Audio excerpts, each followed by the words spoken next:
is such an integral part of global society and has become a normal facet of the everyday.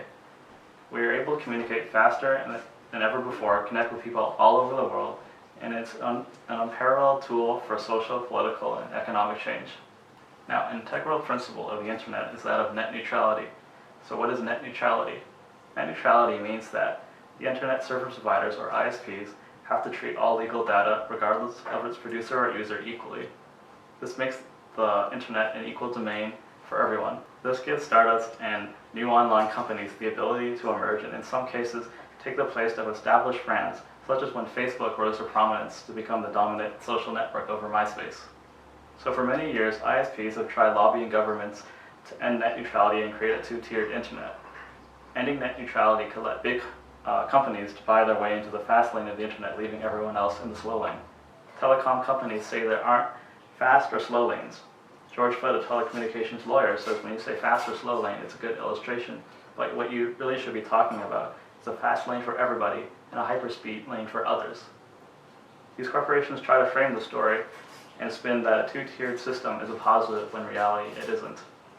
ISPs and broadband companies cannot slow down or speed up traffic to certain sites either for their own advantage or because a customer paid them to do it.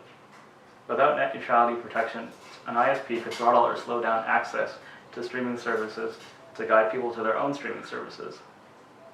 ISPs could charge tech companies to make sure that customers can stream content more reliably. It sounds pretty good, right? But that's wrong.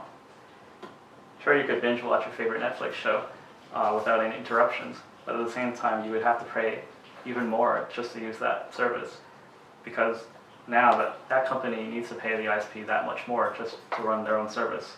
Now, a recent example of the effects of net neutrality infringement is when the Comcast Netflix negotiations were going on. So the download speed of Netflix for Comcast customers significantly dropped when their service was throttled and then rose only after Netflix reached an agreement. As noted by Josh Tavish, a campaign manager for Open Media, that the ones fighting to oppose net neutrality are seeking the legal tools to squeeze every single last dollar out of every website and every user on the internet. In Canada, renewed interest in the debate of net neutrality is from the recent events in the US and the FCC ruling on net neutrality. Verizon had sued the government to force the rule change discussions by the FCC. This points to the larger issue of how the government is heavily influenced by corporations. Now, after a private defense contractor, the largest lobbying group with a lot of capital is Comcast, which spent $18 million towards lobbying the government. Even more shocking is when President Obama appointed Tom Wheeler, a former top lobbyist for cable and wireless companies, to be the chair of the FCC. So now the person who was a champion of the cable industry's lobbying party is now the one tasked with regulating it. Now, the public spirit, which is bolstered by the power of the internet, is threatened by ending net neutrality.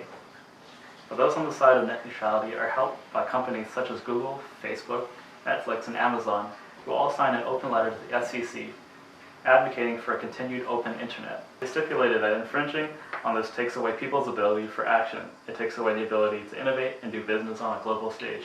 So in the TELUS case of July 2005, during a labor dispute, the service provider blocked subscriber access to a server hosting a union's website called Voices for Change. In so doing, TELUS also blocked 766 unrelated websites hosted on the same server.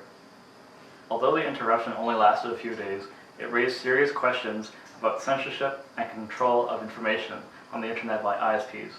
When TELUS blocked access to the union website Voices for Change, it was an extreme violation of the Telecommunications Act. According to Michael Geist, Canada Research Chair in Internet and E-commerce Law at the University of Ottawa, free market advocates sometimes oppose net neutrality on the grounds that the government should reduce regulations in ISPs.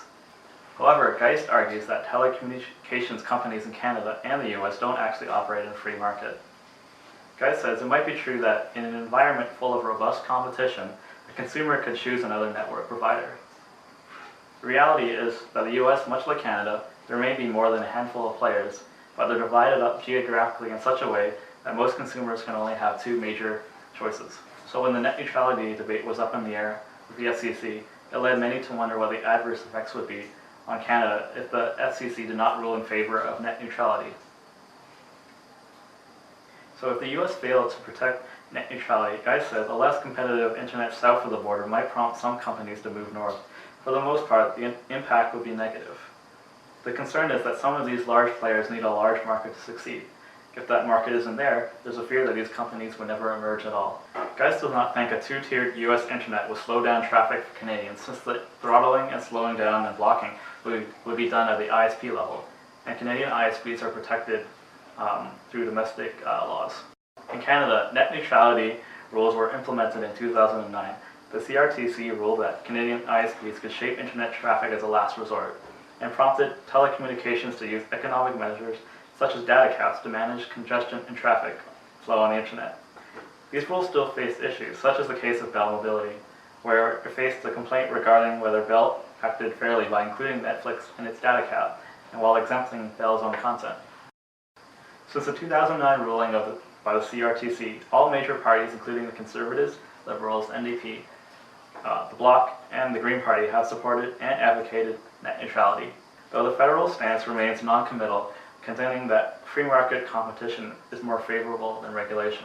An issue of this laissez-faire attitude is that the net neutrality in Canada operates on a case-by-case basis, and while recognizing that in certain circumstances there may be a need to apply technical control measures to internet traffic, the CRTC stresses the importance of creating as little interference as possible and of avoiding discriminatory techniques. But there remain serious doubts about the practicality of these rules, since the burden of proof falls on the citizens and internet users' associations. In conclusion, the internet has become an essential public utility, as important, if not more so, than traditional utilities like the telephone, or media such as television and or radio.